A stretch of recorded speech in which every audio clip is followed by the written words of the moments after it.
1999 Super Smash Bros. I find this to be highly entertaining.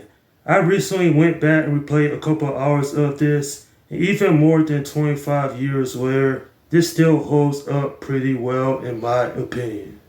While this video game is basic by today's standards, it is still highly enjoyable. So basically, this is a crossover fighting game. You have 12 Nintendo characters, 9 different stages, and a single player that doesn't have a story mode, but it never needed to be because this is really for multiplayer, especially considering you can play this game with your friends. It has a lot of replay value. Iconic characters such as Mario, Luigi, Samus, Donkey Kong, Captain Falcon, Fox McCloud makes this such a high quality game in my opinion. And not only that, but this is still being played by so many people out there to this day. In fact, this has sold over 5 million copies worldwide, and why not? The Nintendo 64 is considered by many one of the best video game consoles of all time. And considering just how great this video game is, it's just so nostalgic even all of these years later. I have to give credit to Nintendo. They made this one of the most funnest video games of all time. One of my favorite characters in this is Link. He has a great moveset. He has a great recovery. Even his ability to throw bombs. I was like, man, this is such a enjoyable character to play with. And of course, one of the weakest characters I believe in this game is, of course, Yoshi. His moveset is kind of weak. But you know, that's the thing about this game. Sure, it's not as innovative compared to the future installments, especially Super Smash Bros. Melee. But I did like a lot of things about this game, especially the single player campaign facing off against Master Hand at the end of the story. I say it's quite enjoyable. I remember being a young teenager playing this with my friends, and we all would pick our own different characters and we would spend hours just having a good time.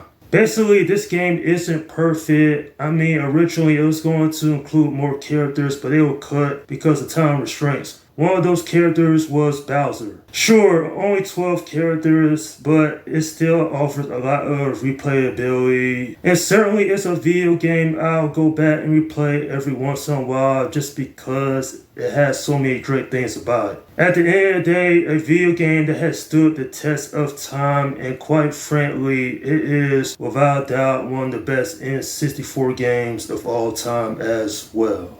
I'm giving this video game an 8 out of 10. What I found interesting about this is that originally Sonic the Hedgehog and around other characters were rejected because director Masahiro Sakurai didn't want any characters not from Nintendo, which is kind of ironic considering a lot of characters would show up in the sequels, one of them being Solid Snake. I like the music, I like the gameplay mechanics. Every character gets a special ability. And quite frankly, this game is just iconic for what it is. Nonetheless, don't know what else to say about this classic. Sure, it's not better than the other games in the franchise, but at least it's not terrible either. And that's my review of Super Smash Bros.